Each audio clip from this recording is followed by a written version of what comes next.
70 ans après, quel bilan peut-on dresser sur le plan politique et socio-économique de la République démocratique du Congo? À cet effet, nous recevons pour vous l'honorable Charlie Wenga, président général des Loussou du peuple Lega, avec qui nous allons passer en revue un bon certain nombre de questions à qui je dis bienvenue Charlie Wenga. Merci cher ami Mozungu, comment vous allez? Tout doucement, ça va et vous-même? Ça va, on est là. 70 ans après, ça nous rappelle le combat mené par les pères de l'indépendance. Sur le plan politique, peut-on dire que la RDC est un pays debout 70 ans après? Oui, la question est pertinente. Dire que le Congo est debout 70 ans après, parce que 70 ans, c'est l'âge de maturité.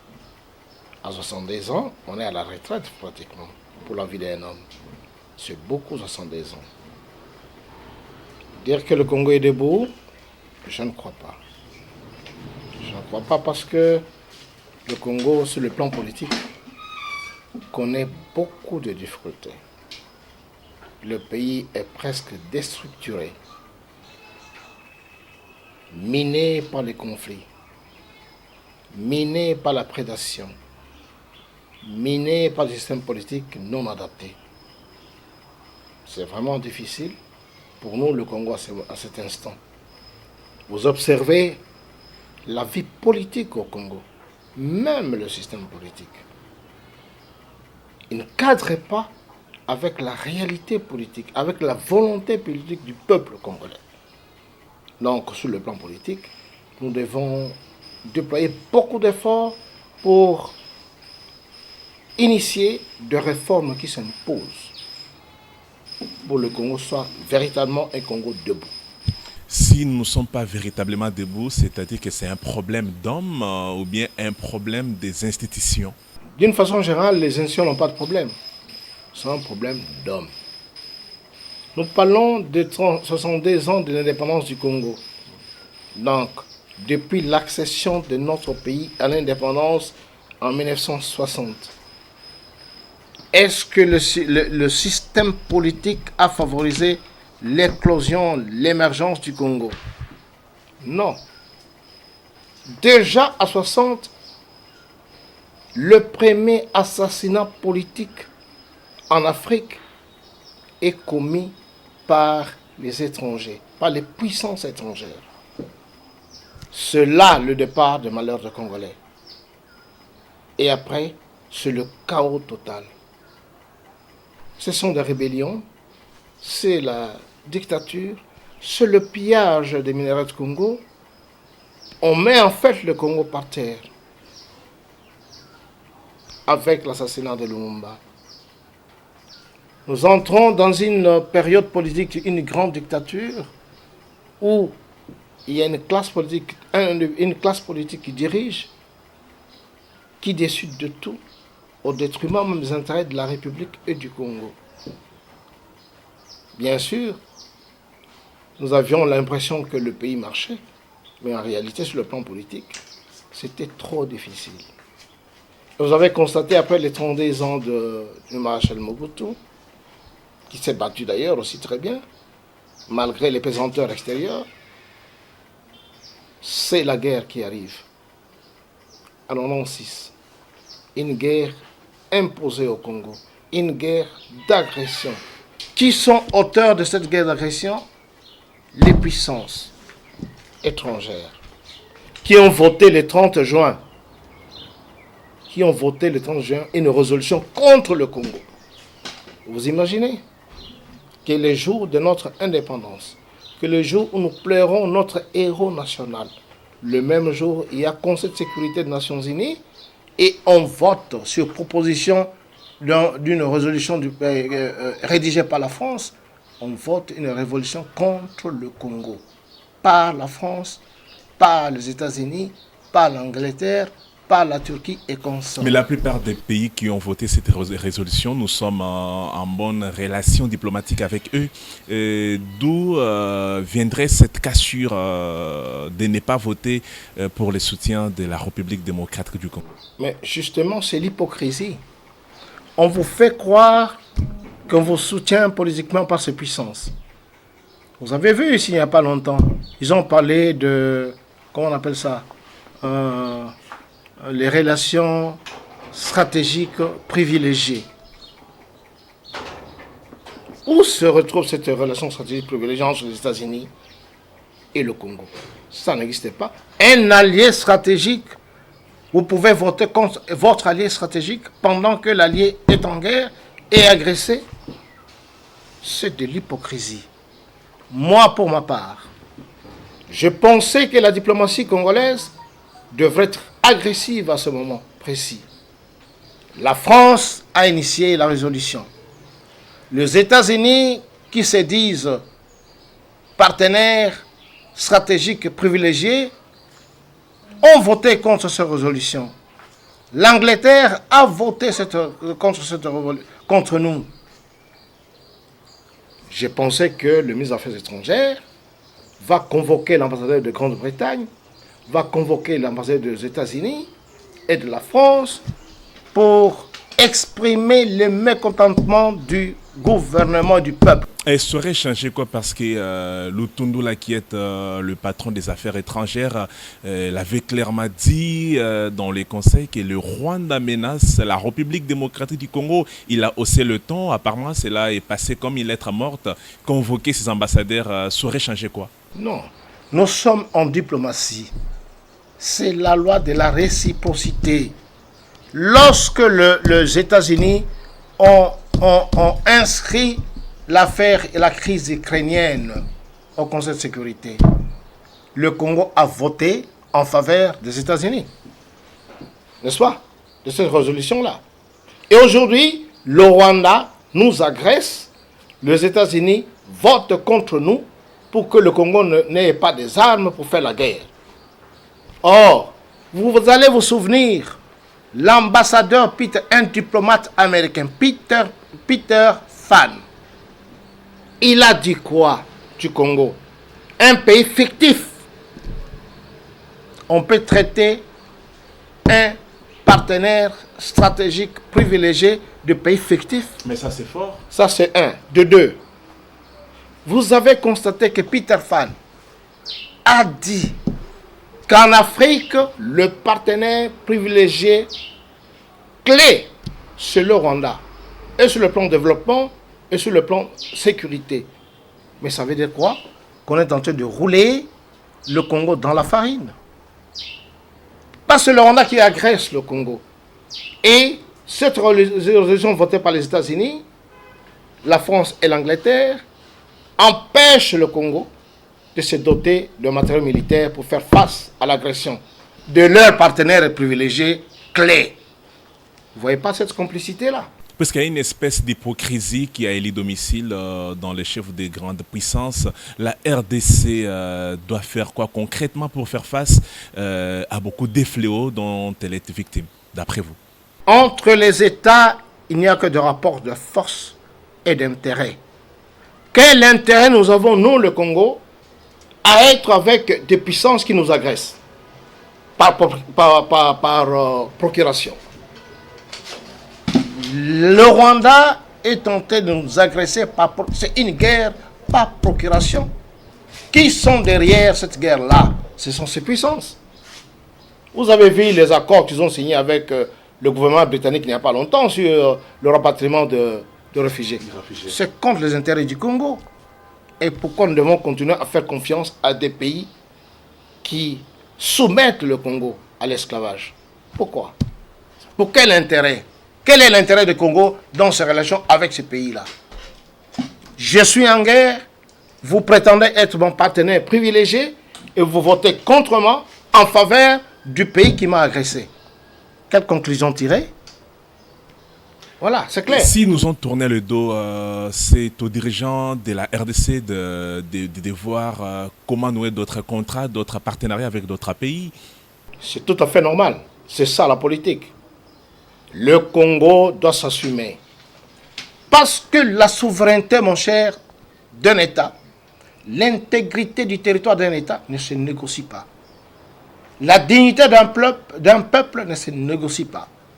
Et notre diplomatie doit pouvoir comprendre la signification de rapport entre États. Il n'y a pas d'amis entre États. Il n'y a que de rapports de force et les intérêts.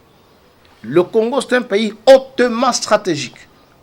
Depuis 1885, le Congo a été au centre des grands enjeux internationaux. L'époque de caoutchouc rouge, avec la révolution industrielle. Qui était au centre des enjeux internationaux? C'est le Congo. Pendant la Deuxième Guerre mondiale, qui sont au centre des enjeux de cette guerre? C'est le Congo, parce que c'est le Congo qui a fourni l'uranium, qui a permis aux États-Unis de gagner la guerre, la Deuxième Guerre mondiale, d'Hiroshima, etc. C'est le Congo. Aujourd'hui, au XXIe siècle, avec les avancées technologiques et nos minéraux stratégiques, c'est le Congo qui est au centre aujourd'hui. Parce que tous les minéraux stratégiques se retrouvent ici. Même votre téléphone, tous ces appareils-là sont fabriqués par les matières premières du Congo. Nous sommes au centre encore des enjeux stratégiques du monde, nous, le Congo. Nous sommes au centre, mais nous ne sommes pas soutenus par un grand nombre de pays qui nous font rire la journée, mais la nuit ne sont pas avec nous. Mais justement, nous devrions comprendre où se trouve. C'est ce que je disais. Le pays, un État n'a que deux intérêts. Lorsque je n'ai pas d'intérêt avec vous, je ne donne rien. Le Congo doit s'assumer comme un État, finalement. Parce que jusque-là, nous subissons la loi de la jungle. Vous voyez comment est-ce que on est en train de piller chez nous? On pille. Tous les minéraux sont pillés. On a créé, sur le plan politique, les puissances occidentales ont créé un chaos généralisé. Et ce chaos généralisé est entretenu par ces puissances occidentales. Nous devons lever l'option politique à prendre. Votre avis par rapport à la force régionale qui sera déployée pour pacifier la partie orientale, qui est le théâtre des incursions rebelles? Mon argumentaire là-dessus est clair. Vous savez, il y a combien de forces qui sont déjà intervenues dans cette guerre au Congo? Vous savez, la MONUSCO regroupe combien d'armées? 57. Les armées de 57 pays. Avec une mission différente. Une mission différente. C'est celle de soutenir la paix. Maintien de la paix. Oui. Maintien de la paix. 57 pays. La MONUSCO a déjà fait combien d'années ici? Plus de 20 ans. Résultat? Bilan? 57 pays. Et vous pensez que lorsqu'on y ajoute les 7 de l'Est, on peut trouver une solution? Mais avec une mission différente, avec celle...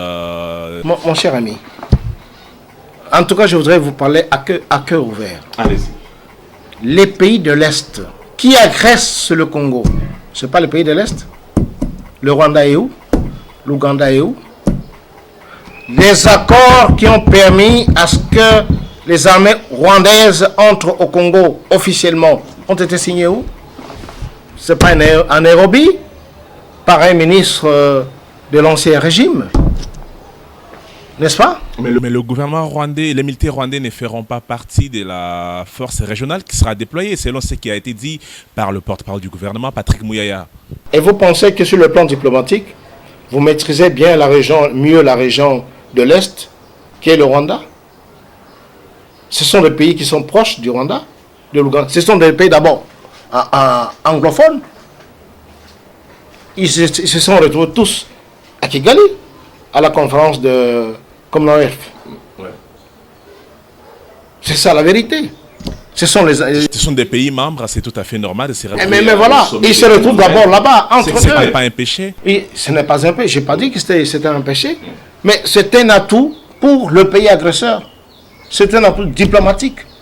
Parce que ces pays-là ont le même peuple pratiquement. Ils n'ont pas le même peuple que nous. Tous ces pays-là, c'est le même peuple.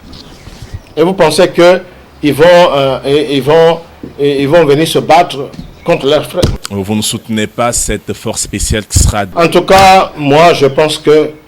Vous avez même vu le président Museveni dire quoi? Que ce n'est pas les forces extérieures qui peuvent libérer un pays. C'est une erreur. Ça, Museveni a dit dans une grande interview. Moi, je pense que nous devons rester nationalistes. Le gouvernement de la République doit s'assumer jusqu'au bout. Il s'agit d'une question existentielle de la République démocratique du Congo et de la dignité du peuple congolais. Nous devons nous assumer pour assurer la défense et l'intégrité territoriale de la patrie. Nous devons nous assumer, mais nous avons un problème, celui de l'embargo qui pèse sur nous depuis les années 1990. C'est là aussi tous les problèmes, Charlie Wenga. Quel problème, concrètement, quel problème? L'embargo de ne pas acheter les armes qui nous a été imposé, c'est depuis 1990. Mais justement, pourquoi il y a eu embargo? Le Congo, c'est un pays victime, agressé. Qui impose l'embargo? Ce sont ceux-là qui financent nos agresseurs. Ce sont ceux-là qui dotent les agresseurs de matériel militaire pour nous agresser. C'est injuste. C'est injuste. Et vous voyez, c'est symbolique. Sur le plan symbolique, le 30 juin, le jour de l'indépendance, c'est le jour où ces mêmes puissances choisissent pour clouer le Congo. Donc, il n'y a pas d'amitié avec ces pays-là. Ce sont des pays hostiles, monsieur, en diplomatie. Ce sont des pays hostiles. Et nous devons tirer toutes les conséquences par rapport à ce comportement. C'est pourquoi je disais que le ministre des Affaires étrangères doit convoquer l'ambassadeur de France, des États-Unis et d'Angleterre pour le mettre en garde. Nous sommes un pays souverain. On ne doit pas continuer à être considéré comme un pays occupé ou une colonie. Nous ne sommes pas d'accord. Le président Kagame qui a dit, je cite, que la RDC a des problèmes internes devant être résolus par la RDC elle-même. Il ne faut pas voir les Rwandais partout. Les Hutus, ce sont des Congolais qui réclameraient les terres chez eux en RDC. C'est un problème qui ne concerne pas les Rwandais. On peut avoir votre argumentaire. Frère Mozungu, vous êtes Congolais comme moi. Vous vivez au Congo. Vous connaissez la réalité. En 1996, quelles sont les troupes qui ont envahi le Congo, qui ont agressé le Congo? C'est pas le Rwanda, c'est pas l'Ouganda, n'est-ce pas ça? 1996. Hier, avant-hier, cette semaine, qui ont agressé le Congo? C'est pas les troupes rwandaises. Et il dit que c'était une affaire interne. Est-ce qu'il a déjà vu le Congolais quitter le Congo pour aller agresser le Rwanda? Ou un autre pays limitrophe? Aucun jour. C'est eux, depuis le 1996, qui agressent le Congo. Nous avons 15 millions de morts, cher ami. Qui ont tué? Le rapport mapping est clair là-dessus. Il n'est pas cité là-dedans? Il est cité, non? Beaucoup ont été cités également dans ces rapports. Mais justement, laissez-moi finir. Et allez-y. Laissez-moi finir.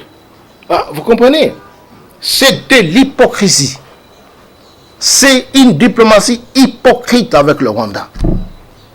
Qu'est-ce que le président Tshisekedi n'a pas donné comme faveur?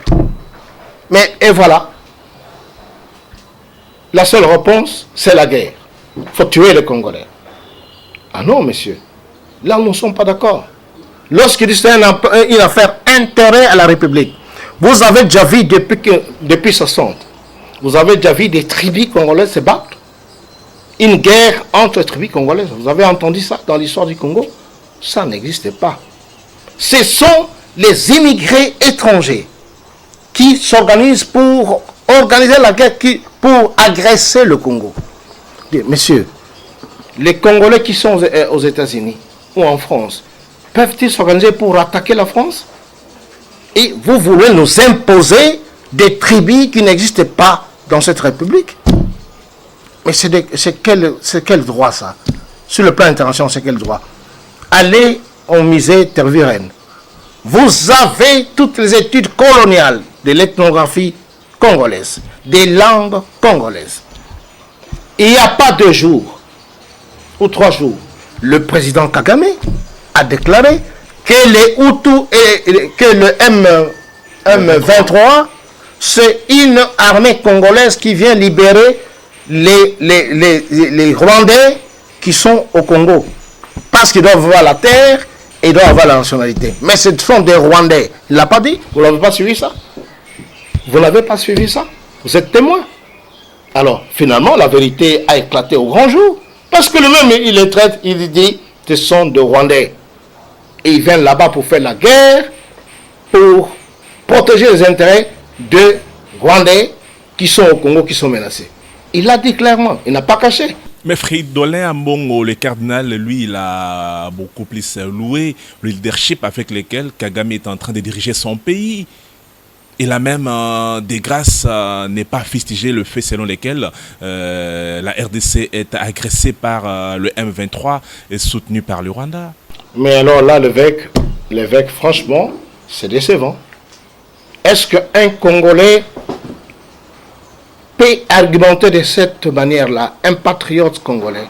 Martin Fayulu a parlé aussi du manque du leadership dans la région et sous-région. Non, lorsqu'il vante le leadership de Kagame, n'est-ce pas? Oui. Vous vantez le leadership sur quelqu'un qui ne fait que la guerre contre les autres pays voisins? Avec quel bilan? Aujourd'hui, il y a des génocides qui se sont passés au Congo.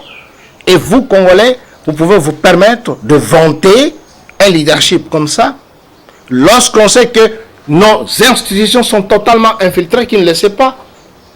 Un leader politique, un leader religieux peut soutenir une action politique d'agression de son propre pays. Moi, je regrette beaucoup. Je suis désolé. Très bien. Sur le plan politique, dans votre allocution au début, vous avez dit que le Congo, nous ne sommes pas debout 70 ans après. Mais nous, on peut également noter le rapatriement de Patrice Emery Lumumba plusieurs années après, comme un signe d'une bonne diplomatie entre la République démocratique du Congo et la Belgique. Bon, je ne voudrais pas peut-être mettre ça sur analyser de cette façon-là. C'est notre droit de réclamer les reliques de Patrice Lumumba, ne fût-ce que pour notre histoire, pour honorer notre héros et pour faire son deuil national. C'est légitime, non? C'est légitime. Mais ce qui reste dans ce processus-là avec la Belgique, c'est un grand contentieux. Un très grand... Il y a eu crime, monsieur. Il y a eu assassinat. Ont-ils le réparé? J'ai aimé l'intervention du Premier ministre belge, oui. Il a été correct, il a été fantastique, il a tout dit. Il a même présenté les excuses de la Belgique. Mais maintenant, il faut que le gouvernement congolais sorte cette occasion-là pour qu'il y ait justice et réparation.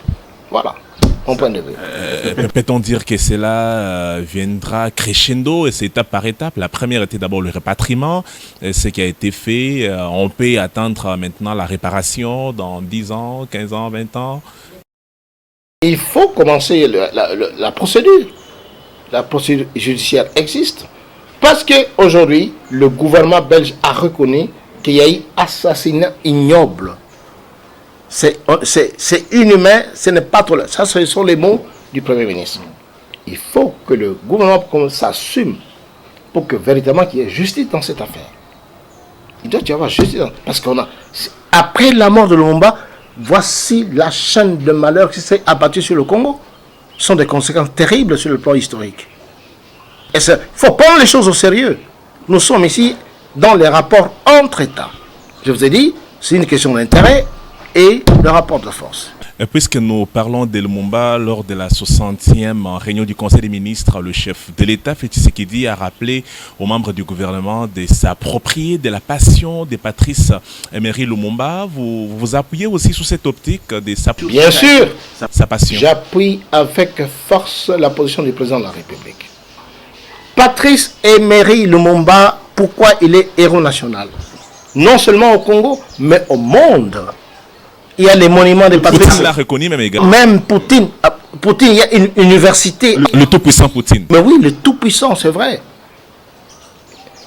La Russie a beaucoup joué pour la libération, pour les indépendances des pays africains. Il faut le savoir dans l'histoire. En Russie, il y a l'université Patrice Emery Lumumba. En Égypte, en Guinée, un peu partout au monde. En Algérie. Quel est cet esprit dont parle le chef de l'État? Lumumba était habité par cet esprit pour lutter pour sa patrie, pour lutter pour le Congo, pour les intérêts du Congo. Et il a été assassiné pour ça. Il donne une leçon aux politiques congolais que suivez l'exemple de Lumumba. Ne trahissez pas le Congo, comme le disait le Mzee Laurent Désiré Kabila. Il y a trop de traîtres en politique aujourd'hui. C'est ça. Il y a trop de traîtres. Trop de collabos qui travaillent pour les intérêts des étrangers. Trop de collabos. Trop de collabos. Et pourquoi ne pas les extirper s'ils sont identifiables? Voilà, c'est ça, c'est ce que le président vous dit. Travailler comme le MOBA. Donc il faut extirper ces collabos et ces traîtres du système politique, du système de défense du pays, pour que le Congo soit debout et qu'on réponde à notre hymne national, debout, congolais, unis par le sol, le sort, le sang, mettons le front devant. Dans la thématique relative au bilan,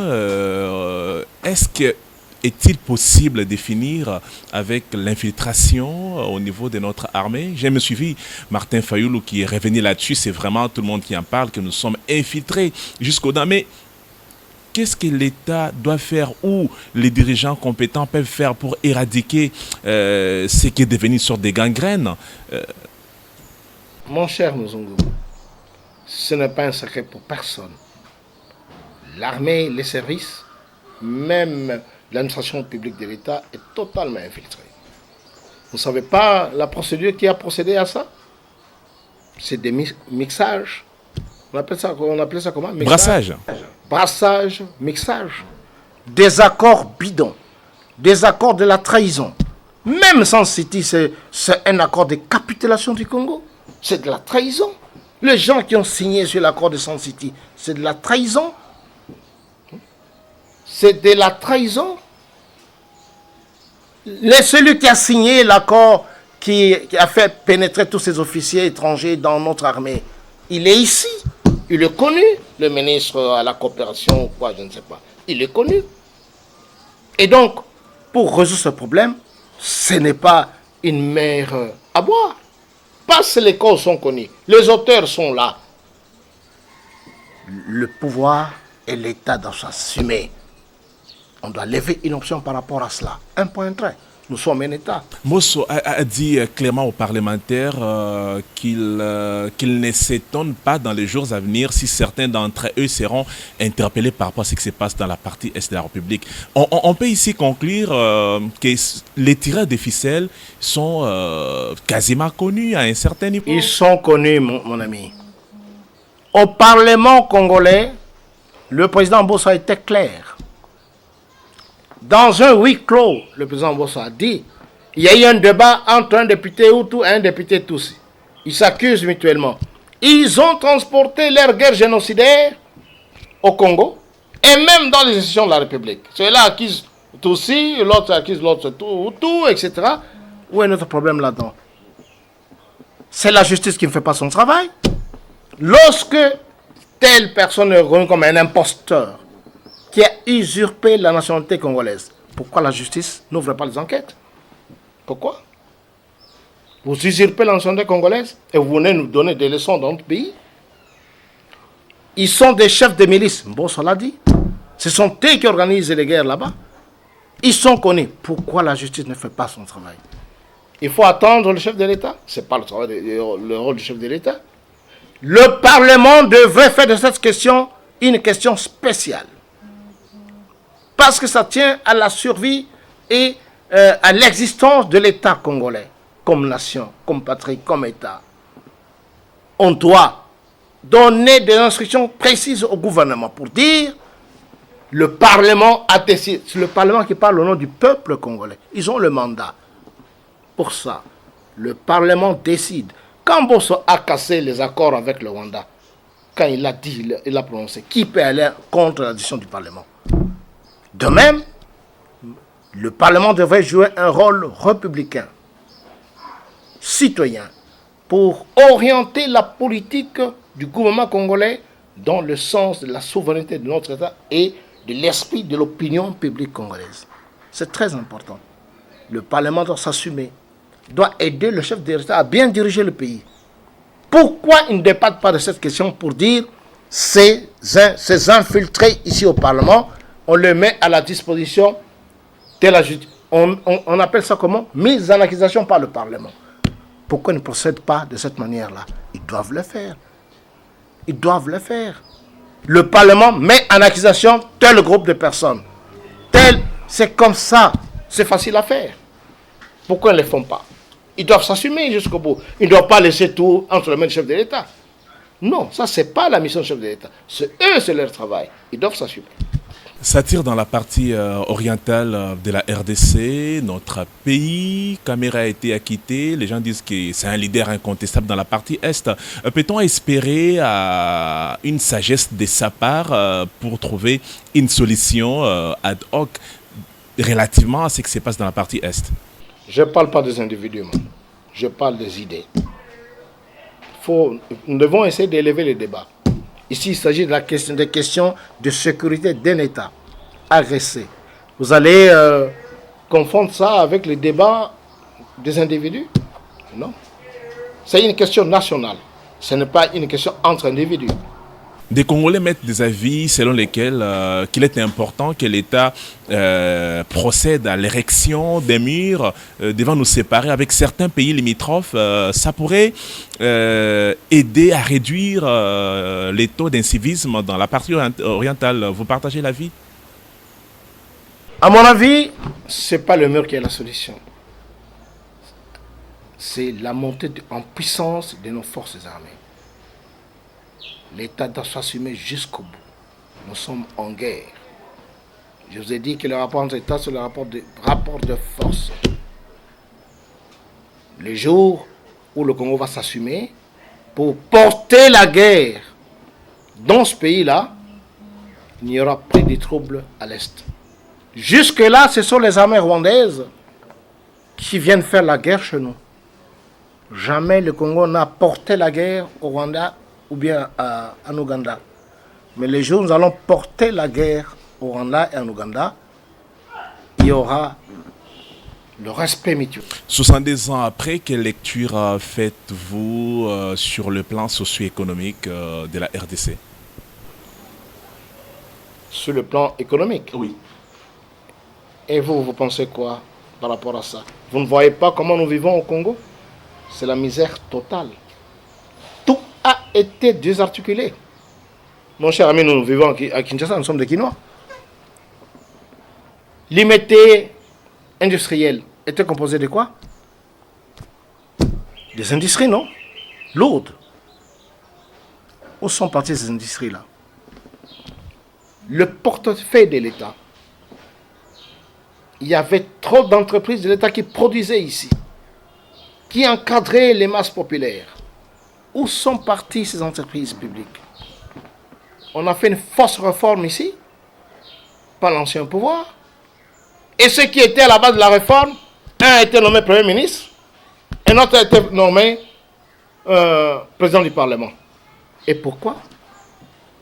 Pourtant, ils ont liquidé les entreprises de l'État. Vous avez vu l'histoire de Air Congo, on appelle ça comment? LAC ou c'est pas quoi? LAC. Qui sont actionnaires là-dedans? Ce sont ces dignitaires qui ont liquidé, qui ont pris toutes les actions de l'État, s'en ont approprié. C'est ça la gestion? C'est ça qui peut booster une économie d'un pays? Où est Jekamine? Qui ont tué Jekamine? Qui ont vendu, qui ont soldé Jekamine? Vous n'avez pas suivi le scandale des 35 milliards de la Jekamine? Vous n'avez pas suivi le scandale de la vente de tout, on appelle ça, de toutes les concessions minières de la Jekamine? Vous n'avez pas suivi? Les témoins sont là. Les auteurs de ces crimes sont là. L'Amiba est où? Et on peut multiplier, n'est-ce pas, des exemples. Ils ont liquidé l'économie congolaise parce qu'ils entraînent le chaos. C'est dans ce chaos-là qu'ils pillent le pays, qui dominent, qui écrasent le peuple congolais. Et ils ont réduit le Congo à néant. Pratiquement 80% de la population est chômeur et au chômage au Congo. Pas d'entreprise. L'enseignement a été anéanti, le système éducatif. Anéanti. Pour tuer un pays, il faut quoi? Il faut anéantir son système d'éducation. Regarde comment les jeunes gens des Cheikh sont partout dans la ville d'ici. Vous ne pouvez même pas aller à la cité à cause du banditisme. Et vous pensez, avec ça, nous pouvons applaudir? Qui sont à la base de ce système-là? Ce sont les gens qui ont agressé le Congo. Ils ont détruit tous les systèmes économiques. Ils ont détruit le système éducatif pour rendre le Congo beaucoup plus pauvre. Et c'est ça la situation dans laquelle nous sommes. Et voilà le défi qu'a le président de la République aujourd'hui. Parce que l'érosion est profonde. Il a pris le pouvoir pendant que le Congo était dans un enfer. Il faut soulever le pays dans cet enfer-là, le mettre à la surface d'abord et ensuite décoller. Ce n'est pas évident. Et là, c'est à nous, le peuple congolais, d'appuyer le président de la République. Parce que lui, le moteur du pays. Le libérer de ce trou-là. Parce que lorsqu'il a des millions de personnes, 100 millions de personnes derrière, il est puissant, il est fort, il doit être respecté. Et ça n'a pas marché parce que nous avons manqué des vrais Congolais ou bien parce que les gens qui, entre guillemets... Non, ça c'est le système international impérialiste. Ce sont les pays étrangers, les États-Unis, la France, l'Angleterre, qui créent le chaos au Congo, qui désorganisent, qui déstructurent l'État congolais, qui créent les guerres ici. Parce que ça leur profite. C'est ce qui explique ce pillage, ces guerres, ce génocide. C'est parce que ça profite au lobby extérieur, à toutes ces entreprises multinationales. C'est des milliers de milliards de dollars qui partent chaque année, chers amis. Depuis l'agression du Congo jusqu'à aujourd'hui, faites un peu l'audit, c'est des centaines de milliers de dollars qui sont partis par l'agression, par l'occupation du pays. Et ça doit interpeller chaque Congolais. Or, nous sommes au XXIe siècle aujourd'hui. Vous ne voyez pas le climat politique. Comment les rapports entre États sont en train d'échanger sur le plan international. Les rapports de force. Le monde n'est plus monopolaire. Il est maintenant multipolaire. Combien de fois Poutine le dit? Multipolaire. Vous ne voyez pas comment les blocs se forment? Vous ne voyez pas comment est-ce que les pays de l'Amérique latine se précipitent pour entrer au BRICS? Vous pensez que c'est par hasard? Parce que le système occidental n'a fait que soumettre les populations mondiales. Et aujourd'hui, les peuples sont réveillés par cette histoire de guerre de l'Ukraine. Ils sont réveillés. Et les gens veulent maintenant s'assumer par rapport à leur destin. C'est très important. Nous nous approchons des élections en 2023. Nous avons également le problème de cette agression rwandaise dans la partie orientale de la RDC. La question qui se pose est celle de savoir, nous devons donner la priorité à quoi? À la guerre et ou aux élections. Si c'est aux élections, qu'est-ce que cela nous a apporté pendant un bon moment? N'est-il pas opportun de penser à un nouveau système politique si possible? Justement. L'État congolais, le pouvoir congolais doit savoir fixer les priorités de l'État. Mon cher Muzungu, pensez-vous que le peuple congolais aujourd'hui a besoin des élections? Nous avons déjà fait 3 cycles électoraux. Ça a porté quoi sur le plan politique, économique ou social? Rien. C'est la poudre aux yeux. Nous sommes en train de consolider le système d'occupation du pays par ces élections-là. Le système de domination du Congo par les imposteurs. C'est ça le problème. La priorité aujourd'hui, c'est recouvrer la souveraineté de l'État congolais.